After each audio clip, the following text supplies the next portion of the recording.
months. That was wrong. The markets are generally are now in healthy condition. Values have sound basis in general prosperity of our country. Okay? It's important to know that mainstream economists have been wrong before, right?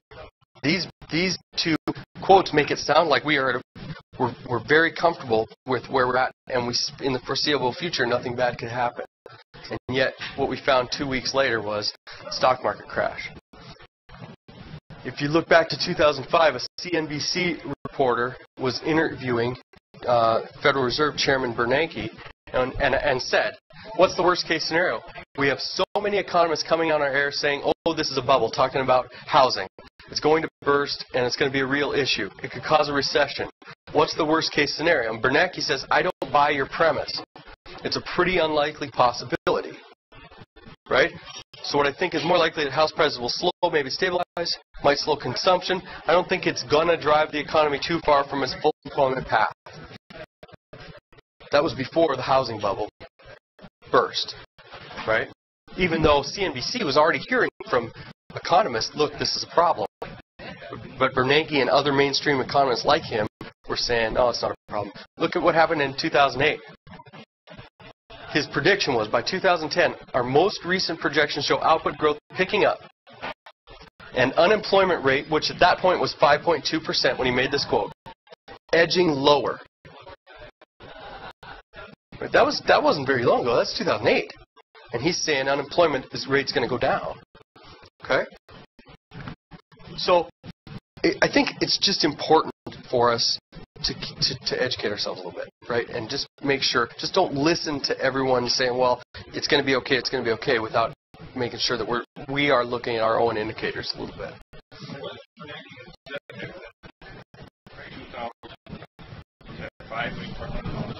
Yeah. What if he said, yeah, you're right, we had a bubble, first next year or two, prices drop, was that precipitated right then? No, I think he would have had to do two things. There wouldn't have, if he would have said that and increased the lending rate, the interest rate, I think that would have got us out of this problem a lot quicker. Right? Because one of the, what's on the TV shows now, the home and garden shows, right? Flip this house, buy a rundown thing, and for $20,000 and a little sweat equity, you're going to sell it for $250,000, right? I mean, this mentality, cheap credit, and so we have a glut of homes on the market that are available, right? So we have a huge supply and not a lot of demand, and he was driving demand by allowing the interest rates to be really low so people could take out home. But it was a house of cards. And what in 2005, probably the best case scenario in 2005 would have been, yes, you're right, and that's why tomorrow interest rates are going to go to whatever it is and try to squish some of the home building and things until a lot of that liquidity got out of the market. Would have been much better off in that case. Okay, so that just kind of goes through what we talked about last time. Patriot Act. If you want, after I talk about this, I do have more detail on the economics since the last lecture, because I think there's some things that are important. But if it's not interesting, we don't have to talk about it. So what I'd like to do is go through the Patriot Act, specifically with respect to the various amendments in the Constitution, and look a little bit at what we're seeing in current events, maybe talk a little bit about the constitutionality. There's going to be points in here where I can say, okay, let's talk about this, right? But if you have a question, please ask. Don't wait. If it's in your head, let's talk about it. A book that I would recommend you read is this book, The Guantanamo Files by Andy Worthington. He is, in my opinion, the journalist scholar of what's happening, what has been happening at Guantanamo. Now, I read the book and I had to put it down a few times and pick it up and read it again and put it down, because the content in there describing some of the things that have happened to some of the prisoners or whatever is not, it's not a light read. It's a compelling read, though, and I think it's something that we all need to read. It doesn't matter what side of the political spectrum you're from, just to get a handle on what's happening and how does that impact our beliefs on the Patriot Act. Okay? He does a great job. Okay, so the First Amendment. Congress shall make no law respecting an establishment of religion, or prohibiting the free exercise thereof, or abridging the freedom of speech of the press, or the right of people to peacefully assemble, and to petition the government for a redress of grievances. So let's keep this in mind as we go through these few things. There was a report, a secret report, issued in February 20 of 2009. Okay, it was issued by the Missouri Information Analysis Center. Now, for those of you that don't know what that is, there's a number of centers around the country. Sometimes some people would call them fusion centers, and they're a way for people, for agencies, supposedly for agencies to interact with one another and share information so that stuff doesn't get lost between agencies, right? The difficulty, though, is that some of the policies that are coming out of these centers is problematic. If you look at what this says, the report, the secret report issued on February 20 of 2009, specifically describes supporters of presidential candidates, Ron Paul, Chuck Baldwin, and Bob Barr, as militia-influenced terrorists. Okay? Instructs the Missouri police to be on the lookout for supporters of these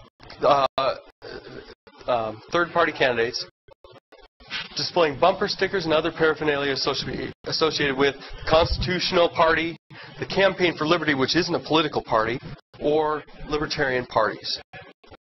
Okay? Secret report. So this report is saying that anyone that has a Chuck Baldwin bumper sticker is a militia-influenced terrorist.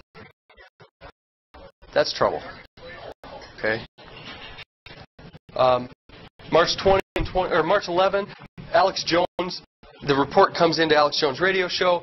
March 20 and 23rd, Glenn Beck runs a story. I know these dates because 23rd is my birthday, and so he was still talking about it on the 23rd, I guess.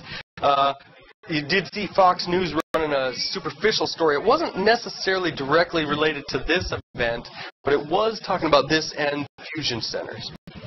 March 25th, the Missouri Highway Patrol issues an order to permanently cease distribution of this secret report. Okay, cease distribution. They didn't, as far as I can tell, they didn't say anything about cease targeting these people. Okay. Notice, February 20 to March 25th. Now, on March 29, we have an audio file that surfaces on the internet. What I'd like you to do is listen to this, if you can hear it, I think, and listen to what's being said.